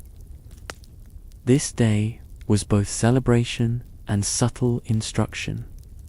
They were lessons in decorum. The empress figure at the top symbolized the ultimate role, perfect, silent, seated eternally beside her equally unmoving consort. Girls would bow before the display, whisper wishes into folded paper, and sip sweet sake, knowing full well the doll's serenity came at the price of stillness. Spring also brought letters, handwritten on scented paper, folded in ritual ways, sometimes sealed with a pressed petal. The language of spring was the language of hope, but with restraint. A lady never declared joy outright. Instead, she wrote, "The wind has softened, and I find myself humming without reason." Or, "The plum trees are ahead of themselves this year, perhaps impatient like the young summer." The season of stillness and waiting as days lengthened and heat thickened, the air, everything slowed. Time felt suspended. Courtyards shimmered. Fans fluttered like birds. The sound of wind chimes hung in doorways. In this season, lighter layers, colors that reflected the heat, pale blue, fresh green, hints of riverbank lavender. There was seasonal sweets bean paste, chilled with ice, and with the stillness came reflection. Many women wrote more during summer, diaries filled with moon-watching notes, dream fragments, and quiet longings. On the 7th day of the 7th month came Tanabata the Star Festival. Here, wishes were tied, some public. A lady might write, "May my younger brother pass his examinations," or, hidden within a sleeve, "May I see him once more before autumn." And summer brought, in sexa, constant chorus, crickets, cicadas, dragonflies, each carried meaning. A sudden hush in their song could signal a coming storm, or, more poetically, women read the insects as carefully as they read letters. Autumn, the season of elegance. Autumn was the most beloved season among elite women, not for harvests or family gatherings. The maple leaves flamed scarlet and gold. The skies turned a deeper shade of blue. Even the air seemed to sigh. Autumn. Nor you. Women gathered with close companions. Parting, a lady might pen. The scent of his robe lingers, even as the wind carries my hair's last summer curl. In the household, preparations for winter began. Incense blends were adjusted to match the season heavier, and within this cycle, an older lady might guide younger ones in dressing, or in the art of discreet retreat, the proper way to withdraw from a conversation or even from social life entirely. Autumn was the season of graceful surrender, of letting go, of remembering what had been hoped for in spring and now may never come to pass. Winter, the season of silence and ceremony. Winter closed. Snow came to the inner courtyard. Time slowed further still. Even footsteps became whispers. There was Oshigotsu, the New Year. Unlike modern celebrations, elite women prepared for days, creating offerings, hanging kadomatsu on the morning of the first day, dressed in white underlayers. The first cup of tea. Winter was also for memorials. Women visited graves, and sometimes wrote messages on folded paper, placing them into fires to carry upward. The season brought memories of lost children, of faded friendships, of choices, and yet, in this deepest, quiet, many found peace. Winter nights were long, candles flickered, shadows danced on the walls, and in those hours a woman might remember who she was before the layers of role and expectation, not the daughter, not the mother, but herself. Time passed, and with it, the noble woman aged. Her influence sometimes grew, especially if she had sons in high places. Some retired to temple life not out of punishment, but as a kind of chosen stillness. These women became nyoin. They became guardians of memory, and in rare moments, they wrote down what life had truly been like. Their diaries, often unsigned, are quiet treasures. They do not rage or complain, but read closely. I was once seen, but the garden still knows my steps. These were not women who disappeared. They endured, and in that endurance, changing winds in the Meiji era. Imagine, if you will, a quiet courtyard in Edo, where lanterns still glow softly, and the fragrance of plum blossoms lingers in the air. The rhythm of life here is known, predictable: morning prayers, midday tea, evening poems, a life woven through silence. But then, imagine a sudden gust of winter, chill, that doesn't come from nature, but from ships arriving in the harbor, from strangers with strange clothes, bearing clocks and cannons, petticoats and pianos. The year is 1853. Commodore Perry's black ships appear in Araga Bay, and the quiet world of Japan begins to quiver. For centuries, closed to outside influence, save for carefully controlled trade through Nagasaki. Its women, whether courtesans or noble wives, had lived within systems refined over generations, shaped by Shinto, Buddhism, and Confucian ideals. But now, those systems begin to bend. And for the women of Japan, especially for those raised behind the careful veils of the Edo period, who find themselves thrust sometimes unwillingly into the harsh light of modernity. In 1868, the Meiji Restoration formally marks the end of the Tokugawa shogunate.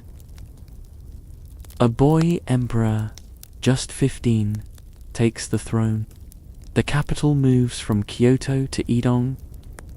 With that shift comes reform, industrialization, centralization, a hunger to catch up with the West, and among the many things deemed in need of reform, women. In the early Meiji years, the government begins to promote a new ideal: the good wife, wise mother.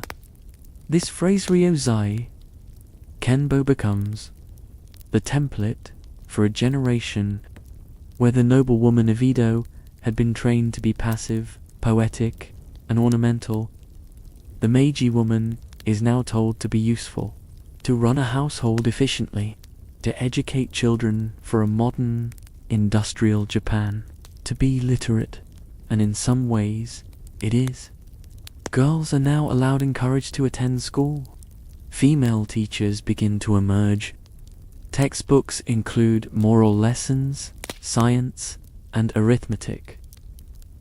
These opportunities are not meant to liberate women. They are meant to strengthen the state. An educated woman, the government reasons, will raise better citizens. She will support her husband. She will instill order and patriotism in her sons. She will not challenge the system. She will serve it. So while girls go to school and learn to read, they also learn how to bow, how to cook, and above all, how to obey. Meanwhile, outside the classroom, Japanese women are being really seen by outsiders for the first time. Foreign diplomats arrive with wives in corsets and gloves. Artists and travelers sketch Japanese women in tea houses, calling them exotic, mysterious, delicate. The world is fascinated by geisha. They are fascinated by kimono, calling them gowns. They purchase woodblock prints, export silks, and ask endless questions. And in response, Japanese artists, in prints and photographs, Japanese woman now becomes a blend of old world grace and new world usefulness. But what of the real women? What of those who had lived as courtesans? What of the noble women, their roles stripped by the dismantling of the feudal order? Many are displaced. Some former courtesans retire to anonymity. Some find new purpose in the emerging world of performing arts, becoming actresses or musicians in public theatres. Others vanish quietly, and the noble women. Some marry into the new, elite military men, politicians, scholars. Some retreat to religious life. Others adapt. But the adjustment is not easy. For a woman who had once measured her year in moon viewing and incense, the sudden roar of train engines and factory whistles is jarring. The shift from calligraphy to paperwork, from seasonal poetry to bureaucratic memos, is profound. Time, once circular and seasonal, is now linear, scheduled, and hurried. And beneath all the change, a question simmers. What is a woman's place now? Not behind the fan. The answer, like the women themselves, memory, writing, these were not the tools of the courtesan, but in the decades after the fall of the shogunate, these sounds and objects began to fill the spaces where silence had once reigned. Where once women whispered behind silk screens, now they began to write. At first it was cautious. Letters, poems, diaries. But gradually, words moved into the open. The private became public, and through these slow and often unnoticed acts, women began to reshape the story of their own past. The transition wasn't loud. It didn't arrive with protests or manifestos, not yet. Instead, through memoirs, through journals, through fiction that, while disguised, was rooted in lived experience. Imagine one such woman. Perhaps she had once been a courtesan, her body no longer called upon to perform. Her reputation faded into the shadows of the new Tokyo. Or perhaps she had been the daughter of a samurai family, married off at 16, taught to walk without sound and speak only when spoken to. Now, in her middle years, she sits by a low writing desk. A pot of tea cools beside her. A single candle flickers. She picks up a brush. The rise of women's writing. The Meiji period witnessed the emergence of women writers, not in large numbers at first, but in voices that carried weight. Others submitted work to progressive literary magazines that welcomed female perspectives. Women like Higuchi Ichio, who grew up in poverty after her samurai-class father died, began to write short stories capturing the quiet despair and restrained beauty of women's lives. Her world was still that of the alleyway. She died at just 24, from a woman at the textures of daily life behind the masks. It did not demand. Ichio wrote of girls coming of age in streets that did not forgive, of women waiting for letters that never came, of poverty in doing so, and she was not alone. Other women followed, their voices, sometimes timid, sometimes sharp. They wrote about marriage, about aging, about dreams denied and identities blurred, and they did so in a culture still unsure what to make of a woman who chose to express herself outside of motherhood or wifehood. But the words kept coming. Memoirs of the forgotten. One of the most fascinating forms to emerge during this time was the memoir, former geisha. Now set aside by a society that moved forward without them, began to commit their memories to paper. Some were encouraged by journalists or publishers looking for a glimpse into a lost world. Others wrote simply to preserve what they had known, even if no one would read it. These memoirs were often bittersweet, filled with nostalgia. They remembered the scent of camellia oil in the hair, the feel of embroidered silk, the slow, hypnotic way a shamisen filled a dimly lit room, but they also remembered pain, the nights when clients grew cold, the mornings after punishment, the loneliness of being admired but never loved. And these memories were important, not just as historical artifacts, to write one's past, for women who had once been owned by brothels, by households, by names, not their own. Even when they masked names or softened details, their writing created a space where their truth could live. Literature as resistance. By the Taisha period, a broader movement had begun to take root. The Blue Stocking Society, founded in 1911 became a rallying point for educated women to speak openly. They published their own magazine C2, filled with writing that explored sexuality. It was scandalous and revolutionary. For the first time, women were not just reflecting on the past, but imagining a future of their own design. They questioned marriage. They rejected the idea that motherhood was the only path. They debated philosophy. Naturally, backlash came quickly. The government censored issues. Libraries refused to stock their work, but the words had been released, and they could not be unsaid. And even for women who would never call themselves feminist Sivan, for the former courtesan, quietly writing her memories, or the noble woman composing seasonal poetry, there was a ripple, a shift, a recognition that silence was not the only option. Memory and the modern eye today, rarely translated and still underread, nor sensationalism, a diary entry about watching snow fall on the gardens, a letter written to a friend, a poem about the last time someone said her name with love.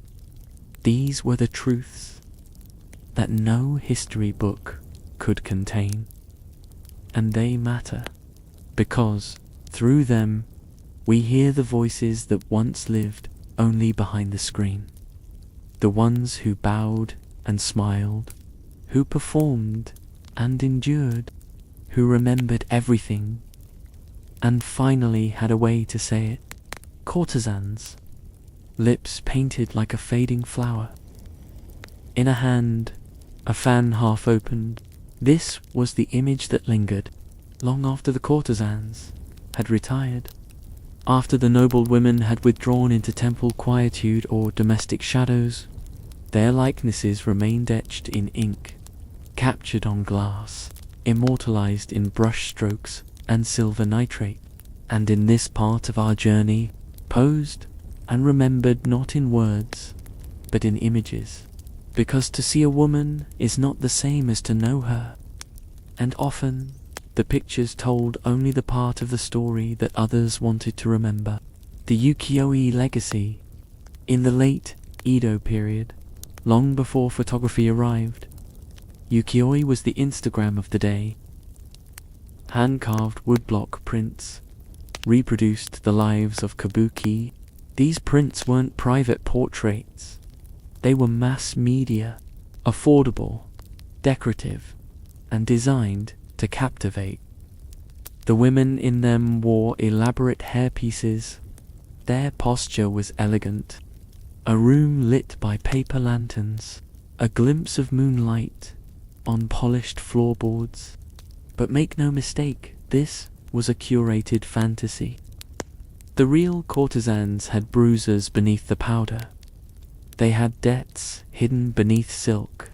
But in ukiyo-e, almost, artists like Utamaro, they painted courtesans as goddesses of style, taste, and erotic suggestion. The courtesan in the print might be sipping tea, looking at a bird, adjusting a sleeve, but every gesture was charged with meaning. Yet behind each print was a woman with a story. Sometimes her name was included. She became a symbol, a type, an idea. And once her moment passed, she was replaced by the next image, the next face. Photography arrives, and with it, stillness. When the Meiji period brought photography to Japan, the image of the Japanese woman, now her silence, wasn't just painted it. Early photographs, especially those meant for foreign audiences, often featured staged portraits of geisha and courtesans. The women were posed stiffly. Smiling, at the time, was considered vulgar in photographs. A smile was a fleeting thing. A photograph was forever. So instead, these women gazed softly into the lensor, away from eye-projecting mystery. Western photographers and collectors were enthralled. The images were turned into postcards, albums, exhibits in Paris and London. The Japanese woman, in all her silken stillness, became an object of fascination. But again, these weren't real glimpses into lives. The women were costumed. Sometimes models paid a few coins. Sometimes real geisha who posed out of obligation to their patrons. Their surroundings were carefully composed, their postures dictated, and though we now treasure these photos as rare and beautiful windows into the past, we must also see them for what they were: constructed memory, a kind of forgetting, masquerading as remembrance, art of mourning in the quiet of private households. These were not meant for public eyes. They were for family, for the ancestral altar, for the legacy of lineage. In these portraits, the women appear older, their eyes are wiser, their robes simpler. Some chose to be painted in nuns, robes symbolizing their withdrawal from the world, others in their finest formal attire, surrounded by seasonal flowers or household objects that meant something only to them. These were not courtesans frozen in flotation. They were women marking the passage of time, women saying, "I was here, I mattered." Sometimes their portrait would be placed beside that of a husband, even one long dead, not as decoration, but as companionship beyond time. These visual pairings were believed to anchor the soul, to remind the living that love, or at least, and so the image in these cases became not fantasy, but testament, a gentle resistance against being forgotten. The modern eye, we see them in gallery walls, textbooks, the delicacy of the hair ornaments, the serene curve of the jawline. But the question remains, are we truly seeing them? Because for every image that survives, countless others are lost. For every courtesan who was photographed, hundreds were not. For every noble woman painted, their lives lived entirely behind the veil. And for those who do remain, in believing that stillness equals contentment, that silence equals consent, that beauty equals peace. The true story of Japanese women in these centuries is one of paradox, seen yet misunderstood, admired yet controlled, remembered yet not always known. Memory, ritual, and the lingering shadow of silk. If you listen carefully on a quiet morning in Kyoto, when the air still carries the chill of dawn and the cicadas have not yet begun their song, you might hear it. The faint sweep of a broom on stone, the click of getter sandals down an empty alley, a whispered exchange at a shrine gate. These are not echoes from the past. They are the present, long after the courtesans vanished from you, long after the noble women disappeared into family registers and temple walls. Something of them remains not as statues, not as stories, but as ritual, tiny, persistent rituals, quiet continuations. Let us walk slowly through them now. Kimono, and the language of layers in modern Japan, and yet, on certain days, New Year's, a wedding, a child's coming-of-age ceremony, out come the kimono. Not costumes, not nostalgia, continuity. It is to submit to a rhythm, to be wrapped, layer by layer, into a structure older than memory. Many modern women no longer know how to dress themselves in it without help, and so they go to kimono salons, or grandmothers step in with patient fingers, or friends laugh nervously as they attempt it together. The collar aligned just so, the back straight, the walk small. In those moments, women connect perhaps unknowingly to those who walked before them in the same patterns, to the courtesan who tightened her obi to hide a secret, to the noble woman who changed her seasonal colors with the leaves. A ritual of clothing becomes a quiet inheritance. Language and the trace of obedience in Japanese speech is layered-like. The kimono, there are honorifics, hierarchies, nuance. A daughter still speaks differently to her father. A bride still addresses her in-laws with a formality that borders on reverence. Even among friends, there is a dance of politeness. These are not mere customs. They are linguistic fossils, remnants of a world where a woman's survival depended on her ability to say the right thing at the right time to the right person. The echoes are not always comfortable. Sometimes they are the echo of silence itself. In some families, daughters still learn that to speak too boldly is unfeminine, that to be too seen is to invite trouble. And yet, at the same time, Japanese women today are also among the most literate, most published, most quietly radical in the world.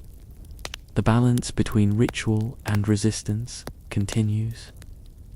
Shrines, ancestors, and observe who is there. Women lighting incense, folding their hands. Sometimes they are praying for something. Sometimes they are remembering someone, and often they are doing what their mothers did.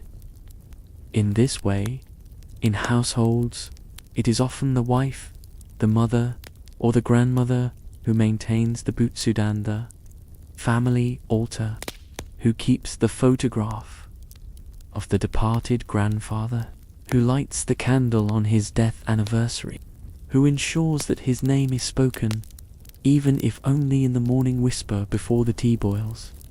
This is not the loud legacy of power. It is the quiet legacy of present.